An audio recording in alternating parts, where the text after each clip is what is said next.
Salut à tous les fans du Real Madrid, quelle soirée incroyable nous venons de vivre avec cette victoire 1-0 contre la Real Sociedad en demi-finale allée de la Coupe du Roi. Le jeune prodige Endrick a encore frappé, inscrivant l'unique but de la rencontre grâce à une passe décisive de Bellingham.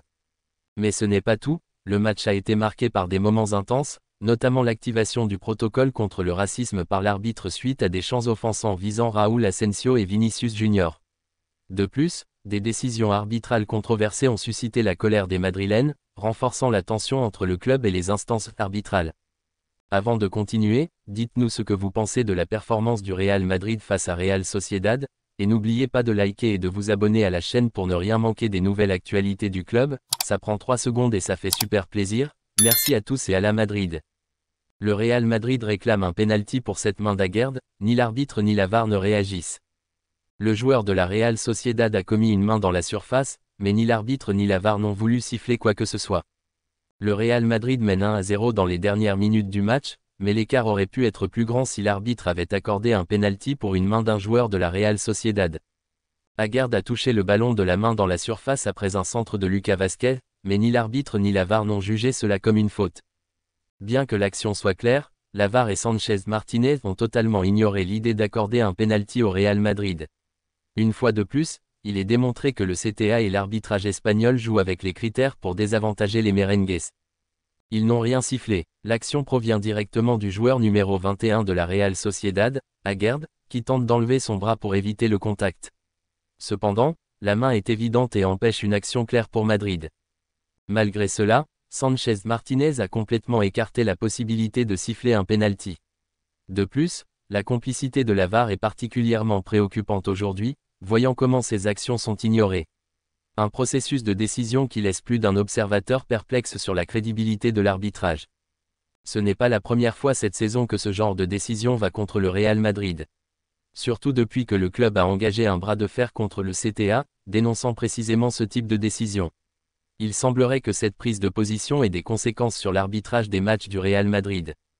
Le capitaine de la Real Sociedad répond aux chants offensants visant un talent du Real Madrid, ce n'est pas la bonne façon. La Real Sociedad a peut-être subi un revers lors de la demi-finale allée de la Copa del Rey contre le Real Madrid, mais son capitaine, Mikel Oyarzabal, a trouvé des raisons de rester optimiste. Malgré la défaite, il a souligné plusieurs aspects positifs de la performance de son équipe, affichant sa confiance quant à leur capacité à répondre lors du match retour. Au-delà de ces points positifs, l'un des moments les plus marquants du match s'est produit juste avant la mi-temps, lorsque l'arbitre a décidé d'interrompre temporairement la rencontre après des plaintes des joueurs madrilènes. L'interruption est survenue à la suite de chants offensants dirigés contre Raúl Asensio, joueur du Real Madrid, par une partie du public de la Real Arena. Cette situation a mis en lumière l'importance de maintenir le respect au sein des stades de football. La réaction d'Oyarzabal, bien que de tels incidents ne soient pas rares dans des rencontres sous haute tension, Oyarzabal a insisté sur le fait que les actes de quelques individus ne devaient pas ternir l'image de l'ensemble des supporters. Comme dans de nombreux stades, ce qu'une minorité chante ne reflète pas l'ensemble des fans, il déclare, cité par Sport. Il a reconnu que les chants offensants n'avaient pas leur place dans le football et qu'ils devaient être condamnés, tout en soulignant qu'il existait d'autres manières d'exprimer son mécontentement. Évidemment, les insultes sont condamnables, nous ne les aimons pas. Je pense qu'il y a d'autres moyens de réagir à certains faits ou actes, mais ce n'est pas la bonne façon. Par ces mots, il a mis en avant la nécessité pour les supporters d'exprimer leur passion avec respect, sans recourir aux insultes ou à des comportements inappropriés. Nous nous associons à cette cause, et s'il faut agir, il faut le faire d'une autre manière. Pendant l'interruption, les responsables du stade ont réagi rapidement pour éviter toute escalade. Des annonces ont été diffusées via les haut-parleurs et des messages ont été affichés sur les écrans géants pour appeler à l'arrêt des chants offensants. Une fois la situation sous contrôle, l'arbitre a relancé le match, et aucun autre incident de ce type ne s'est produit jusqu'au coup de sifflet final. La guerre du Real Madrid contre les arbitres continue. Les Madrilènes furieux après l'annulation honteuse du carton rouge d'Antony, prêté par Man United, qui pourra jouer avec le Betis. Le Real Madrid a lancé une nouvelle attaque contre les instances du football espagnol après l'annonce de l'annulation de la suspension d'Antony, lui permettant d'affronter les merengues. Le joueur prêté par Manchester United avait été expulsé dimanche contre Retafe pour un tacle dangereux, mais la fédération espagnole a finalement annulé son carton rouge, lui évitant ainsi une suspension. Cette décision a provoqué la fureur du Real Madrid, qui a confié au journal AS qu'il existait une « volonté de nuire à Madrid ». Les Madrilènes affronteront le Betis lors de leur prochain match. Cette réaction s'inscrit dans une guerre de longue date entre le club et l'arbitrage espagnol. Le Real Madrid avait déjà envoyé une lettre de réclamation après que Carlos Romero, espagnol, n'ait pas été expulsé pour une faute sur Kylian Mbappé avant de marquer le but de la victoire contre plus tôt ce mois-ci. Le club avait également exprimé son mécontentement après l'expulsion de Jude Bellingham contre Osasuna pour contestation. Les merengues s'accusent les arbitres de manipuler activement les matchs à leur désavantage. Un délégué du Real Madrid a déclaré à AS: « C'est incroyable. Dans leur volonté de chasser Madrid, ils en viennent même à ignorer les arguments juridiques. » Annuler un carton rouge clairement évalué par le corps arbitral et bien expliqué dans le rapport revient à dire que les arbitres vont désormais revoir leurs propres décisions après coup. Ils ne reculent devant rien, ils l'ont fait dans l'unique but de nous nuire. Ils nous ont déclaré la guerre et utilisent tous les moyens possibles, même au risque de discréditer ces mêmes arbitres qu'ils prétendent tant défendre. C'est honteux. Le Real Madrid affrontera le Betis samedi, alors qu'il occupe actuellement la deuxième place du classement derrière le FC Barcelone, uniquement à la différence de but. Ensuite, les Madrilènes débuteront leur huitième de finale de Ligue des Champions contre l'Atlético Madrid mardi prochain. Le Real Madrid risque des sanctions pour ses critiques envers l'arbitrage. La Fédération royale espagnole de football a accepté la plainte déposée par la Liga contre le Real Madrid, en raison d'une lettre du club critiquant les décisions arbitrales. C'est ce qu'a rapporté Marca. Selon des sources proches du dossier, une enquête a été ouverte. L'arbitre désigné doit recueillir des informations, un processus qui pourrait durer entre 2 et 3 semaines. À l'issue de cette période, il décidera d'imposer une sanction ou de classer l'affaire sans suite. Il est précisé que la peine maximale encourue par le club madrilène serait une amende financière. Pour rappel, le Real Madrid avait officiellement déposé une plainte auprès de la Fédération royale espagnole de football, dénonçant l'arbitrage du match de la 22e journée de la Liga contre l'Espagnol, défaite 0-1. Dans cette déclaration, le club réclamait une refonte complète du système arbitral en Espagne. L'arbitre active le protocole contre le racisme lors du match Real Madrid versus Real Sociedad.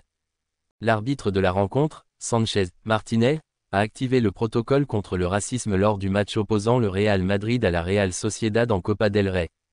Des chants racistes ont été entendus dans les tribunes, visant notamment Raúl Asensio et Vinicius Junior.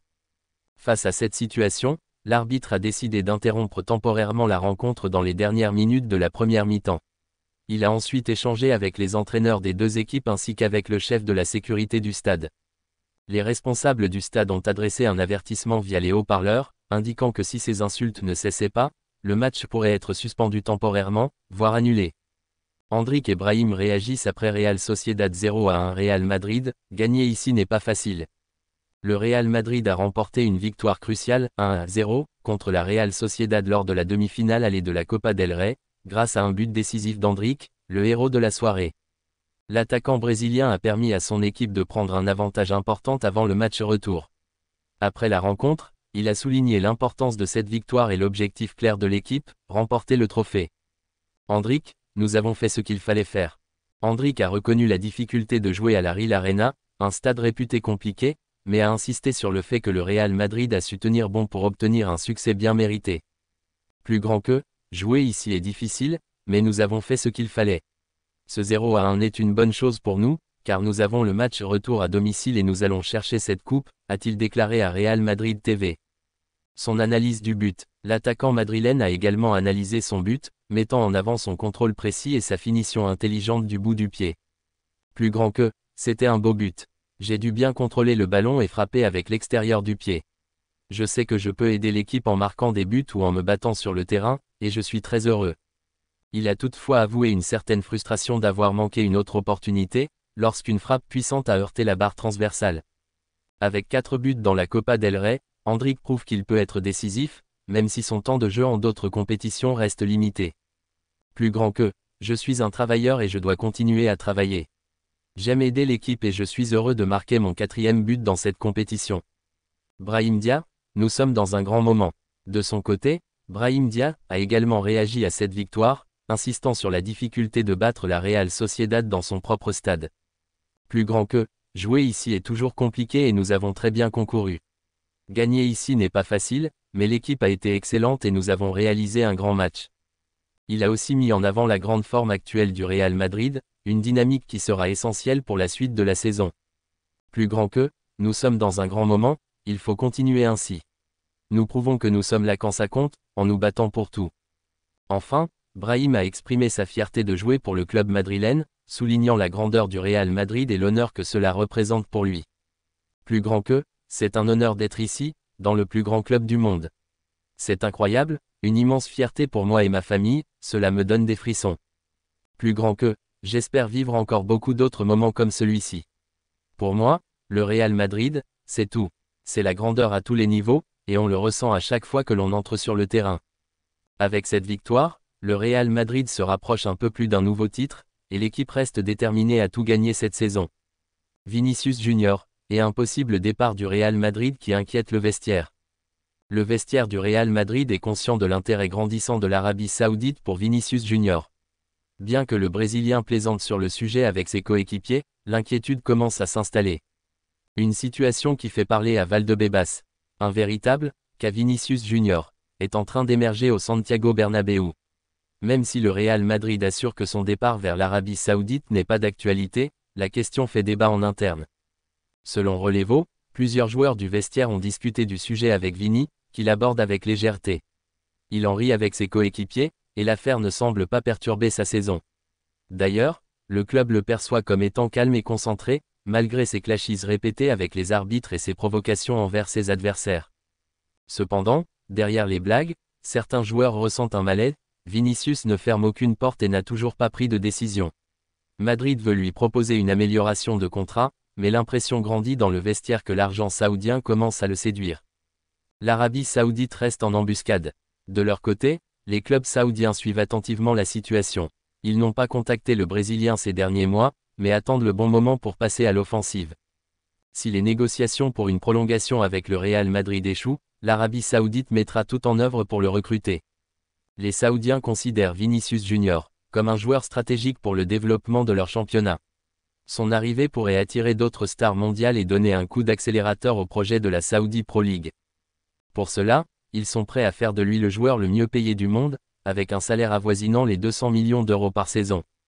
Pour l'instant, les Saoudiens restent discrets, attendant de voir l'évolution des discussions entre Vini et le Real Madrid.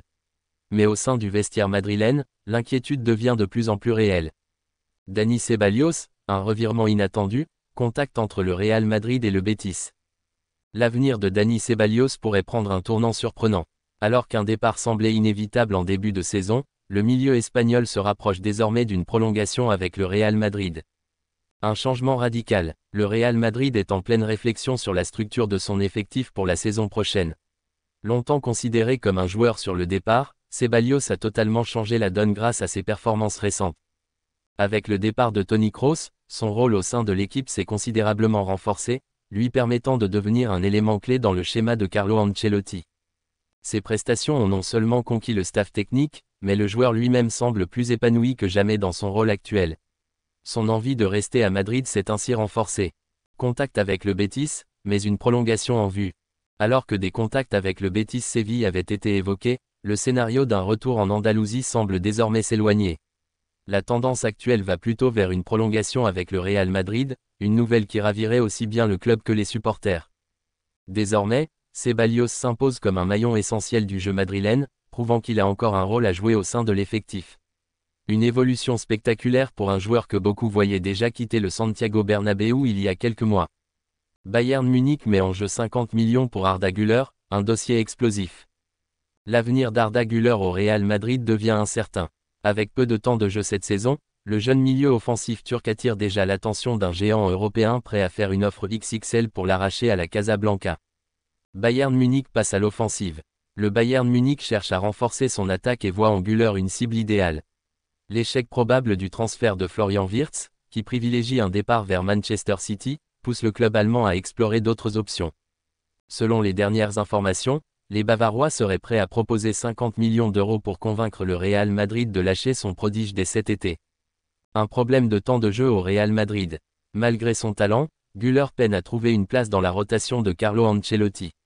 La concurrence est féroce avec Bellingham, Vinicius, Mbappé et Brahim Diaz, ce qui a limité son temps de jeu ces dernières semaines. Il n'a pas joué lors des 6 des 7 derniers matchs.